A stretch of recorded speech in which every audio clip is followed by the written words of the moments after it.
something you wanted to throw in? Yeah, I mean, it's amazing to be here with Lena, and you said you were interested in me and had a crush, but I have a girlfriend and you have a boyfriend, but we can double, and, you know, maybe, who knows, swing, I don't know. It's the modern way. It's the modern way. Okay, he cleaned that up. He did. Oh, yeah, you said, don't say that. And you said it. Joy censored his joke. It's fine. Lena, I want to jump into politics a little bit with you. You're an unapologetic feminist. You recently marched at the Women's March in solidarity with Planned Parenthood. Hello there. You recently said, though, that you're fighting for the rights of all women, including women who voted for Donald Trump. Why did you say that? What does that mean?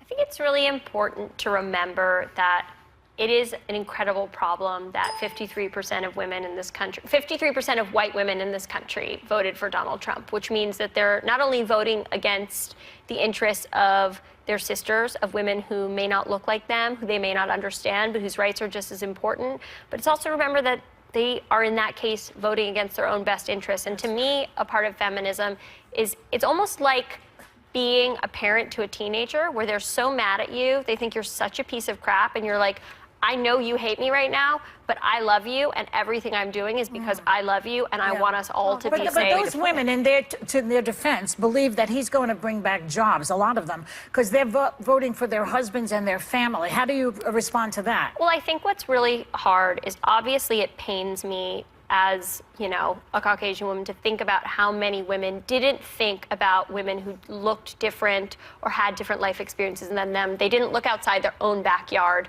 when they made the choice to vote for Donald Trump. But in their own backyard, there are no jobs. That's their what I was going to say is that put food on the table, it's hard for them to see another perspective when they're clearing no money to pay for health care. Do you know what I'm saying? Well, I don't mean to, I'm sorry I interrupted you. I was raised not to do that. I'm sorry. I actually interrupted you. I'm sorry. I think it's really important. Of course, I understand what you're saying. And I also think it's really important to understand that so many women aren't raised with the rhetoric of self-empowerment. And the messages that they're hearing from Donald Trump may be very similar to the messages they've always heard from their fathers, from their brothers, from their husbands. They haven't been given the message that they do matter. And so, while I think we have an incredible amount of work to do with enlightening those women, I also have sympathy for the societal structures that keep them from understanding what they need to keep themselves safe. Well, I think that they're going to be finding out soon that these jobs are not coming down the pike so fast. A lot of his policies goes against. Guys, I want to talk about girls. Sorry to fangirl, but I'm a big fan of the show, and we can't miss this opportunity. I know Joy could do this all day. She could keep going. We could go 4 segments with this.